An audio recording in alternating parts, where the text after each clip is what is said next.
नमस्कार, फाइटर समाचार में आपका स्वागत है। पेश आज 9 फरवरी शाम 4 बजे राजस्थान की खास खबरें। श्री माता वैष्णो देवी श्राइन बोर्ड ने तीर्थयात्रियों की सुविधा और सुरक्षा को ध्यान में रखते हुए एक बड़ा फैसला लिया है।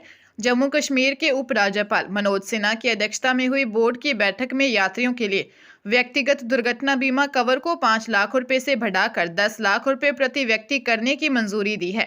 साथ ही श्राइन बोर्ड ने तीर्थ यात्रियों के लिए एक नया पाउच प्रसाद भी लॉन्च किया है। इस विशेष प्रसाद किट में भक्तों को मुफ्त बांटने के लिए ड्राई फ्रूट्स, पवित्र पिंडियों की आकृति वाला एक उकेरा हुआ सिक्का और एक पवित्र मौली शामिल किया गया है। यह पहल मंदिर आने वाले लाखों श्रद्धालुओं के अनुभव को और अधिक सुखद और सुरक्षित बनाने के उद्देश्य से की गई है।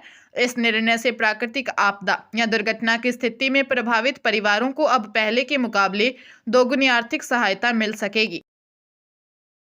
जयपुर राजस्थान कर्मचारी चयन बोर्ड की ओर से 5 भर्तियों के लिए युवाओं में उत्साह है। अब तक 5 में से 3 भर्तियों में आवेदकों की आवेदन प्रक्रिया चल रही है।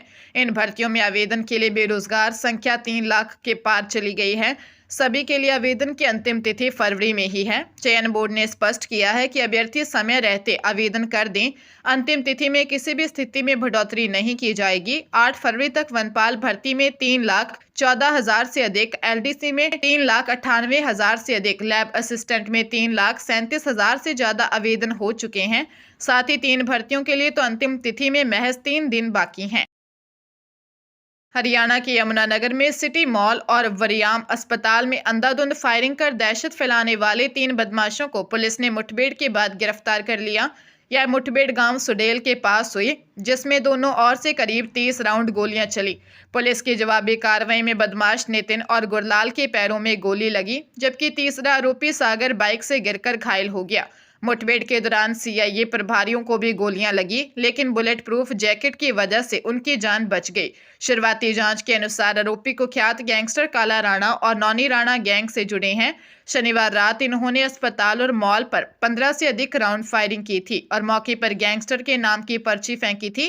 पुलिस के मुताबिक यह हमला करोड़ों रुपए की रंगदारी वसूलने और शहर में डर पैदा करने के लिए किया गया था। फिलहाल पुलिस आरोपियों के पूरे नेटवर्क को खंगाल रही है।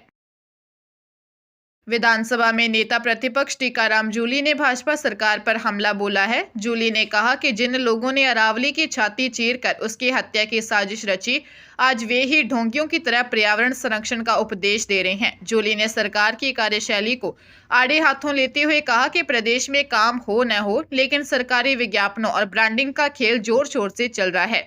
अलवर में हुए 152 करोड़ के लोकार्पण को उन्होंने कागजी बताते हुए पूछा कि धरातल पर ईंट भी लगी है या सिर्फ श्रेय लूटने की राजनीति हो रही है।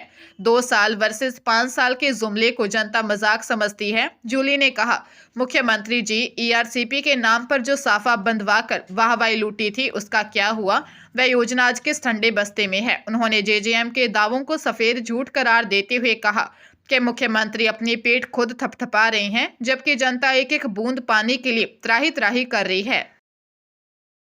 रेलवे यात्रा से जुड़े बोर्डिंग नियमों में बड़ा बदलाव करने जा रही है। जब यात्रियों को जहां से टिकटें ली हैं वहीं से बोर्डिंग करनी होगी। नई व्यवस्था लागू होने के बाद कोई यात्री तय बोर्डिंग स्टेशन से ट्रेन में सवार नहीं होता है तो टीटी अगले स्टेशन तक उसका इंतजार नहीं करेगा। ट्रेन बोर्डिंग स्टेशन से आगे बढ़ेगी और यात्री सीट पर मौजूद नहीं मिलेगा, उसकी सीट को खाली मान लिया जाएगा। ऐसे में टीटी चेकिंग के दौरान अपने पहले हैंडहेल्ड डिवाइस पर तुरंत नोट टर्न अप की एंट्री करेंगे। इसका मतलब होगा कि संबंधित यात्री ने स्टेशन से बोर्डिंग नहीं की है।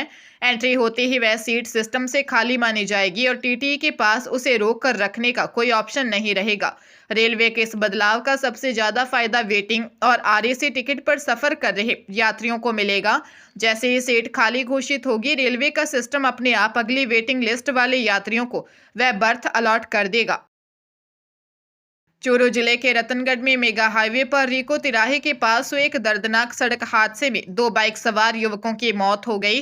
पड़िहारा निवासी सुरजाराम और उनका दोस्त खिरास बाइक से संगम चौराहे की ओर जा रहे थे, तभी सामने से आ रहे एक तेज रफ्तार डंपर ने उन्हें जोरदार टक्कर मार दी।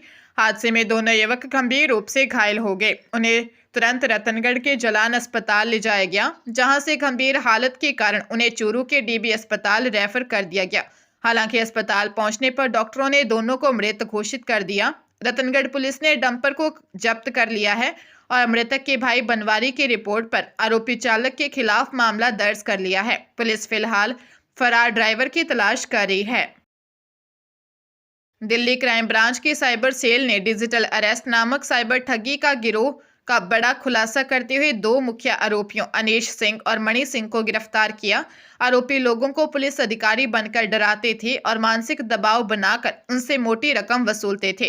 पुलिस जांच में सामने आया कि इन आरोपियों के खातों से जुड़ी 190 से ज्यादा शिकायतें दर्ज हैं, जिनमें करीब 100 करोड़ रुपए से अधिक की ठगी की रकम ट्रांसफर की गई थी। गौरतलब है कि इस गिरोह ने एक महिला को डिजिटल अरेस्ट कर पति और बेटे को जेल भेजने की धमकी दी थी। इस दौरान वीडियो कॉल पर फर्जी एफआईआर और वारंट भी दिखाई थे। इससे महिला डर गई और अपने जीवन भर की कमाई 40 लाख रुपए अपराधियों के बताए खातों में ट्रांसफर कर दी।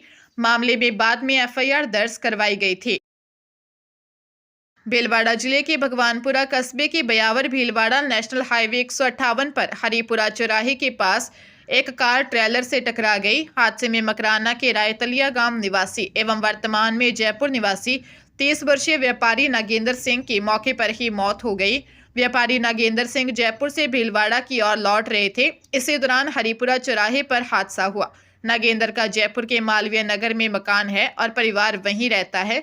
उन्होंने भीलवाड़ा में कोई सोलर प्लांट लगा रखे हैं, इसी कारण उनका जयपुर से भीलवाड़ा आना जाना लगा रहता था। हादसे के बाद उन्हें उप जिला अस्पताल मांडल ले गए, जहां डॉक्टरों ने उन्हें मृत घोषित कर दिया। पोस्टमार्टम के बाद शव परिजनों को सौंप दिया। पुलिस हादसे की जांच कर रही है। मेडिकल प्रवेश परीक्षा नीट यूजी 2026 का आयोजन 3 मई को किया जाएगा। इसके लिए ऑनलाइन आवेदन प्रक्रिया 8 फरवरी से शुरू हो गई, जो 8 मार्च तक जारी रहेगी।